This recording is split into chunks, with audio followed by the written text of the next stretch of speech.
She had always believed that there would be time later, time to rest, time to change direction, time to finally listen to herself. And for years, this belief felt reasonable because life kept demanding patience, responsibility, and compromise. And she met those demands without protest, convincing herself that endurance was maturity and that sacrifice was simply the price of stability. But one ordinary morning, without crisis or drama, she noticed how distant her own reflection felt, how her days were filled with movement yet empty of intention, and how often she postponed her own needs with the quiet promise of soon, a promise that had followed her for decades without ever being fulfilled. And as this awareness settled in, she began to see how easily a life can become a waiting room, how dreams do not disappear but slowly lose their voice when ignored for too long, and how self-betrayal rarely feels violent but instead disguises itself as practicality, loyalty, and being realistic. And she understood that no one had actively taken her time from her. She had given it away piece by piece, believing that worth would arrive after effort, that permission would come from someone else, and that fulfillment required justification. And with this realization came a quiet discomfort, not regret exactly, but a sharp clarity, because she could no longer pretend that postponing herself was harmless or that life would pause until she was ready.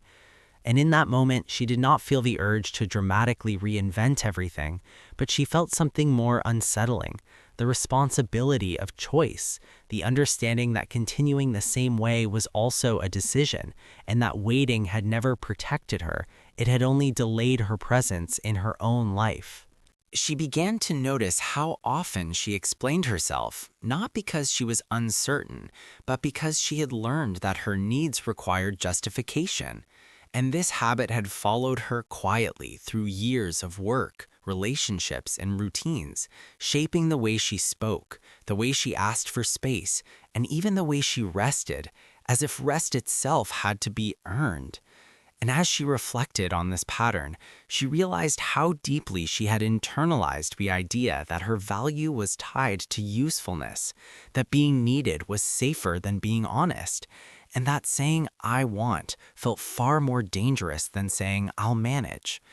And this realization did not arrive with anger, but with a slow, heavy understanding, because she could trace its origins back to moments where choosing herself felt inconvenient to others, moments where silence preserved harmony but eroded something private and essential inside her.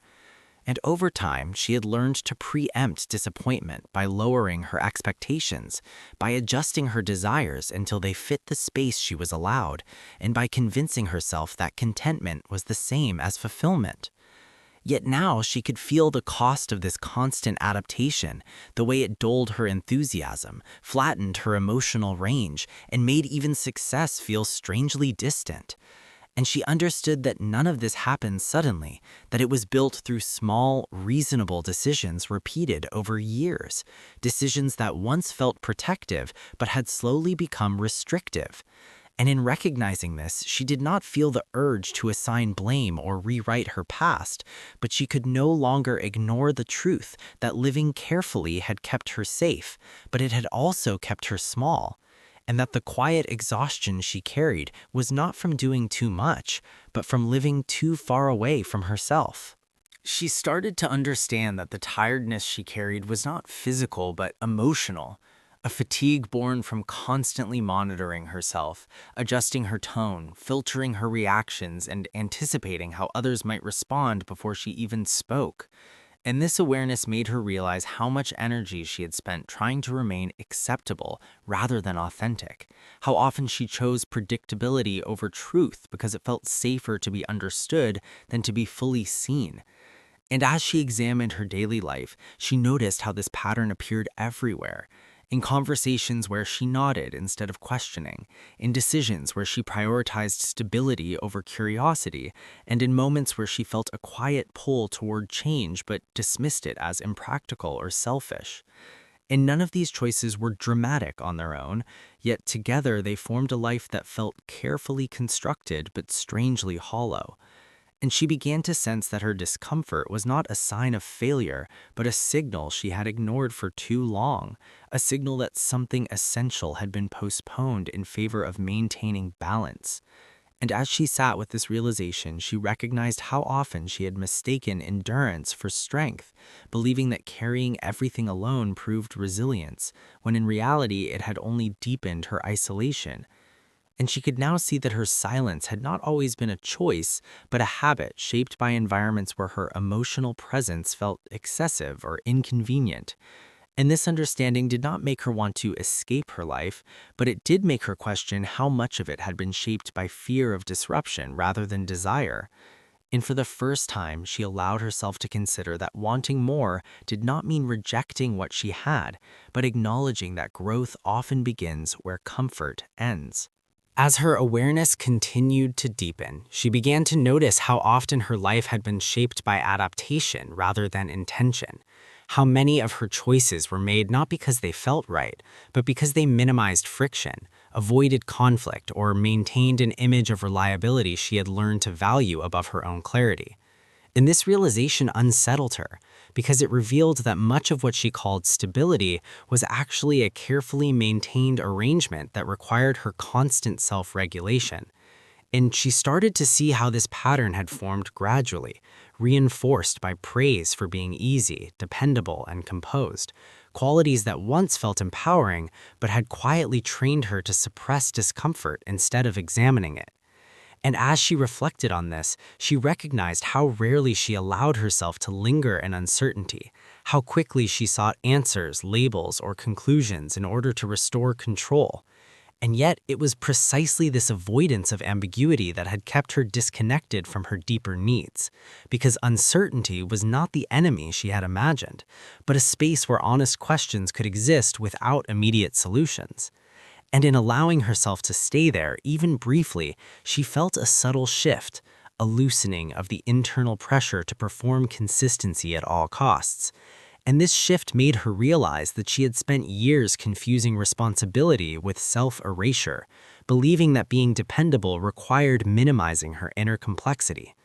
And as this belief surfaced into awareness, she began to question who she might become if she allowed her internal contradictions to exist without resolution, if she let herself be both capable and uncertain, both grounded and curious.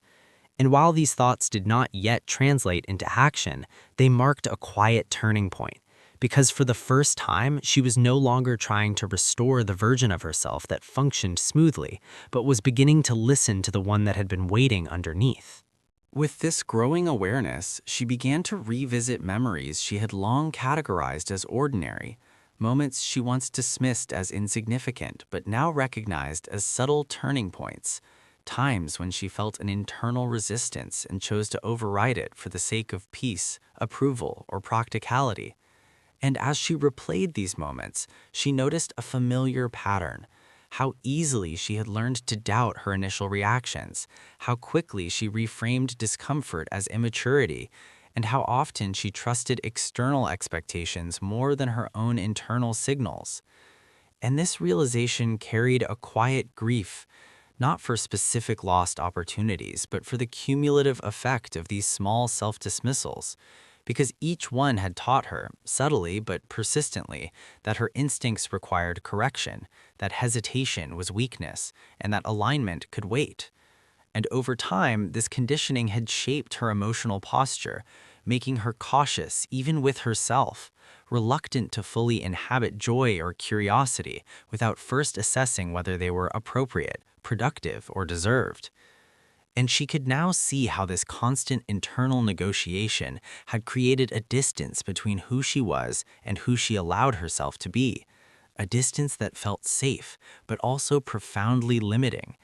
And as she sat with this understanding, she did not feel anger toward her past self, only compassion, because she could recognize how these choices once served as survival strategies, responses to environments where emotional clarity was not encouraged or rewarded. And yet she also understood that what once protected her was now constraining her, and that continuing to live by outdated rules would only deepen the quiet dissatisfaction she could no longer ignore. And in acknowledging this, she felt a subtle but important shift, the beginning of trust, not in outcomes or certainty, but in her own capacity to listen inwardly without immediately correcting herself. And this trust, fragile as it was, marked a significant departure from the life she had been unconsciously repeating. As this fragile trust in herself began to form, she noticed how unfamiliar it felt to move through her days without immediately correcting her own thoughts, how strange it was to pause instead of rushing toward justification, and how deeply ingrained her habit of self-editing had become over the years. Because even now, she often caught herself rehearsing explanations for feelings she had not yet expressed, as if anticipating resistance before it ever appeared. And this realization made her see how much of her inner life had been lived in preparation rather than presence, how often she stayed emotionally one step ahead, monitoring reactions that had not happened yet, and by doing so, robbing herself of spontaneity and ease. And as she observed this pattern, she began to understand that her anxiety was not rooted in fear of failure, but in fear of being misaligned, of wanting something that could not be neatly integrated into the structure she had built her life around.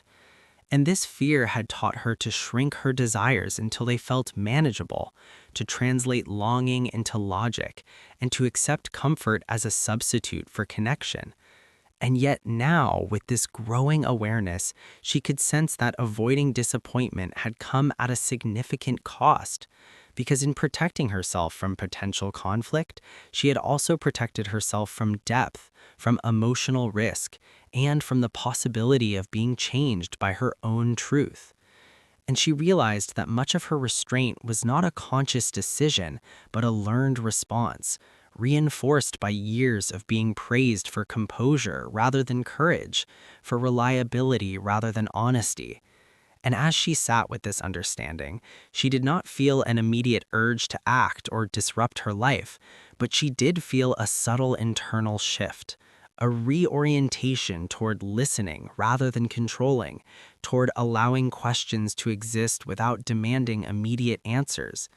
And this shift, though quiet, felt significant because it marked the first time she was not trying to manage her inner world, but simply inhabit it. Gradually, she began to sense a quiet tension between the life she had mastered and the life she had never fully entered, a tension that showed up not as dissatisfaction with her circumstances, but as a persistent feeling that she was living slightly to the side of herself, present, responsible, and functional, yet emotionally restrained. And this awareness made her question how often she had chosen familiarity over truth simply because familiarity felt predictable, and how often she had mistaken predictability for peace. And as she examined her relationships, her routines, and even the way she spoke about her past, she noticed how carefully she framed her experiences to sound resolved, how rarely she admitted uncertainty without quickly smoothing it over with explanation. In this habit, she realized, had slowly taught her to experience life through narration rather than sensation, always interpreting, rarely allowing herself to simply feel without analysis. And this constant mediation between experience and meaning had dulled her emotional immediacy, making even joy feel measured, conditional, and briefly tolerated before being folded back into control. And as this realization settled in, she understood that her greatest fear was not loss or failure, but disruption, the possibility that listening too closely to herself might require changes she was not yet ready to imagine.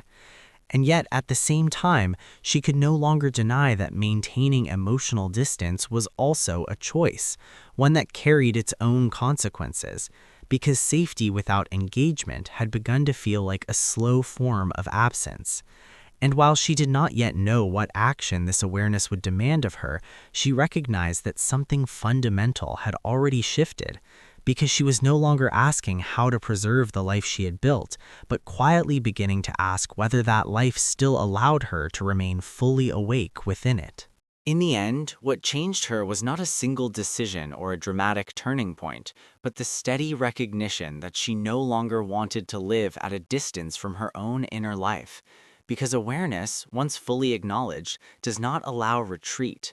And as she reflected on the years she had spent prioritizing stability, harmony, and external expectations, she did so without bitterness, understanding that those choices had once protected her, even if they no longer served her. And this understanding softened her self judgment, replacing it with something quieter and more enduring, a respect for the woman she had been and a responsibility to the woman she was becoming. And rather than rushing to redefine herself or dismantle the structures of her life, she chose presence, allowing herself to feel without immediately managing or explaining those feelings, trusting that clarity would emerge through honesty rather than force. And in this space, she discovered that fulfillment was not a destination reached through resolution or certainty, but a state cultivated through attentiveness, through the courage to remain emotionally available, even when answers were incomplete. And as she moved forward, she carried fewer explanations and fewer apologies, understanding that her worth was no longer dependent on being understood or approved of. And while some relationships shifted and some questions remained open, they no longer unsettled her because her sense of grounding came from within, from a growing trust in her own perception and emotional truth.